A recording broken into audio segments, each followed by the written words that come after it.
Welcome to Finance in 10, where complex finance meets clear, simple storytelling. Today's question might sound simple. How do governments print money? But the real answer is anything but. Spoiler: it rarely involves actual printers. And understanding how it really works could completely change the way you see debt, inflation, and your financial future. Let's dive in. Chapter 1. What people think printing money means. When most people hear the phrase printing money, they imagine a high-security facility churning out sheets of colorful bills. You might picture the U.S. Bureau of Engraving and Printing, or workers loading bundles of fresh currency into armored trucks. But in truth, physical currency is just a small fraction of the money in circulation today. In the U.S., only about 8 to 10% of the total money supply exists in physical cash. The rest? It lives in digital form, on spreadsheets, in bank databases, and as balances in accounts. So where does all that digital money come from? That's where the real printing happens, without a single drop of ink. Imagine this. You open your banking app and see your $5,000 balance.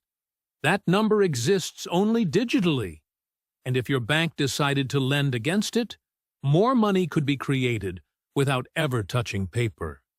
It's not money you can hold, but it's money that can move markets. Chapter 2. Central Banks, the Digital Money Engine. Let's focus on the U.S. Federal Reserve.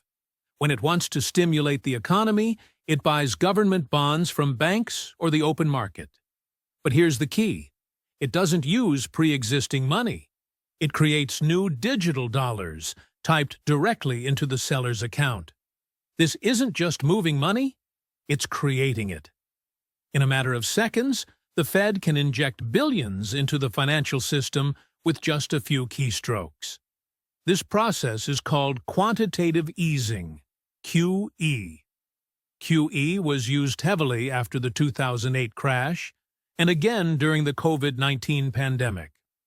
Other central banks, like those in Europe, the UK, and Japan, adopted similar strategies to stabilize markets and support lending. And still, no printing press in sight. Chapter 3. Commercial banks, the secondary printers. Now, here's where it gets even more surprising. Commercial banks create even more money than the central bank. How? Through lending. Let's say you deposit $5,000 into your bank. Under the fractional reserve system, your bank only needs to keep a small percentage, say 10%, in reserve. That means it can lend out $4,500 of your deposit to someone else. That person spends the money, and the recipient deposits it into their bank. That bank can now lend out 90% of that money, and so on. This cycle creates what's called the money multiplier effect. It amplifies the amount of money circulating in the economy from one single deposit. So even though the original deposit was $5,000, this process could eventually result in more than $40,000 being created across the banking system. Banks don't loan out your money. They use your deposit as a base to create brand new money by issuing credit. It's legal, regulated, and fundamental to the way our economy works. It's also why central banks closely monitor commercial bank behavior.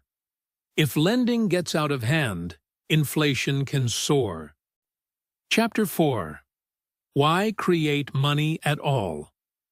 Governments and central banks don't just create money for fun. There are strategic reasons, including stimulating the economy during recessions, fighting deflation, falling prices, supporting liquidity in financial markets, financing emergency spending like wars or pandemics. During the COVID-19 crisis, the U.S. increased what economists call the M2 money supply, that is, all cash and money in bank accounts, including time deposits, by over 40% in just 2 years. That was one of the fastest monetary expansions in modern history. This wasn't just theory. It showed up in people's lives. Direct payments landed in millions of accounts. Small businesses received emergency loans. Markets that had frozen began to move again.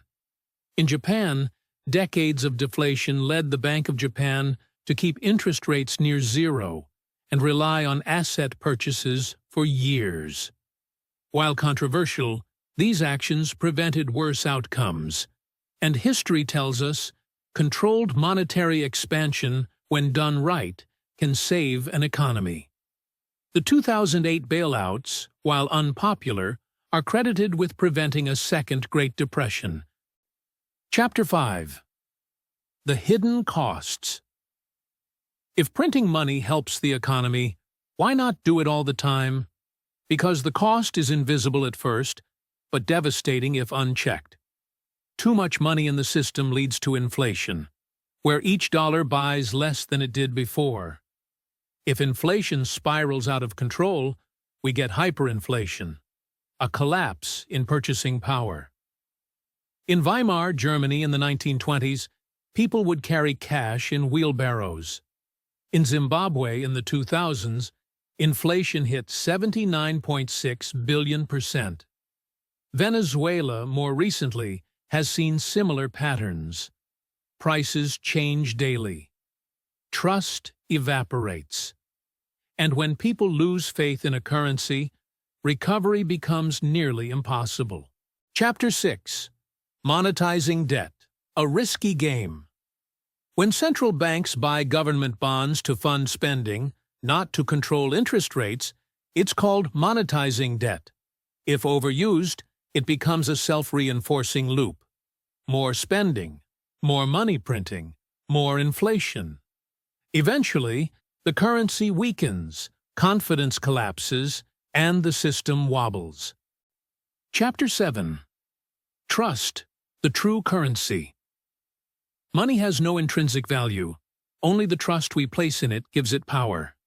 This trust is built slowly, but can collapse overnight.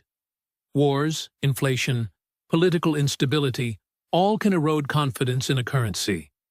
If that trust breaks, so does the value. And history shows us, once broken, it's incredibly difficult to rebuild. Chapter 8. Can a country ever run out of money? Technically, no. A country that prints its own currency can always create more, but it can run out of credibility. When confidence disappears, investors pull out, interest rates spike, and people rush to convert savings into foreign currencies or hard assets. Without credibility, money loses meaning, and recovery becomes harder than printing. Thanks for watching Finance in 10. If this gave you a new perspective, like, share, and subscribe. And let us know, do you think fiat money will survive the digital era?